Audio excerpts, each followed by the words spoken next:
अनेक लोकांच्या मनामध्ये प्रश्न उपस्थित होतात की स्वामी नक्की कोण आहेत. ते दिसताना आपल्याला फक्त मूर्ती दिसते, आपल्यासाठी मानवी शरीर दिसतंय, परंतु स्वामी नक्की आहेत तरी कोण. सगळ्यांनी लक्षपूर्वक श्रवण करून घ्या. सगळ्यांना गरजेचं आहे की मानवी रूप धारण करून स्वामी इथे का आलेले आहेत. स्वामी तत्व नक्की कोणतं आहे. स्वामींच्या जवळ शिवलिंग का स्थापन केलं जातं याच्याबद्दल संपूर्ण माहिती देणार आहे. स्वामींना रुद्रस्वरूप का म्हटलं जातं.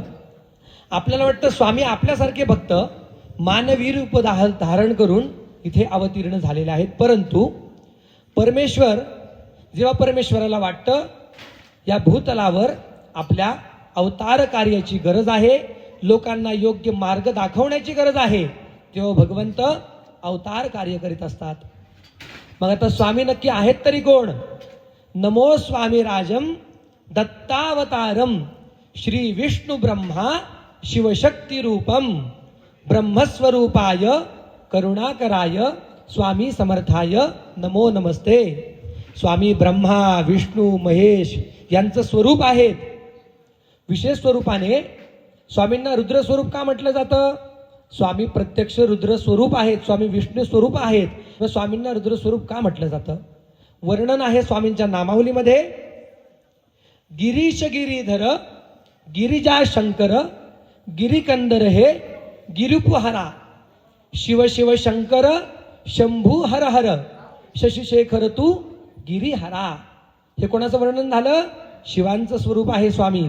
मग स्वामी विष्णू स्वरूप कसे आहेत तर काय म्हटलेलं आहे. मत्स्य कूर्म तू वराह शेषा वामन परशु राम महान पंढरी विठ्ठल गिरिवीर विष्णू रामकृष्ण तू श्री हनुमान. तूच भवानी काली अंबा गौरी दुर्गा शक्तिवरा जय गुणवंता निज भगवंता स्वामी समर्था कृपा करा. स्वामी म्हणजे कोण आहेत. प्रत्यक्ष परब्रह्म आहेत. ते केवळ फक्त मानव मूर्ती नाहीये. अनेक लोकांच्या मनामध्ये प्रश्न उपस्थित होतात, स्वामी काय देव आहेत का. देव नाहीत, ते परब्रह्म आहेत. आपण इथे बसलोय त्यांच्या आशीर्वादामुळे बसलोय. आणि इथे आपल्याला आपल्यासारखाच त्यांनी मानवी देह घेतला होता. कारण मनुष्य हा अत्यंत बुद्धिमान व्यक्ती आहे, बुद्धिमान प्राणी आहे. मनुष्य जन्म परत आपल्याला प्राप्त होतो का.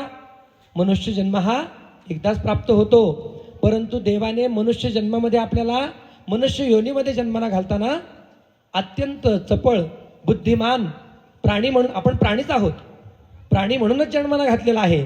परंतु त्यांनी आपल्यामध्ये विवेक जागृत करून आपल्याला पाठवले. विवेक जागृत होणं म्हणजे काय. चांगलं काय वाईट काय योग्य काय अयोग्य काय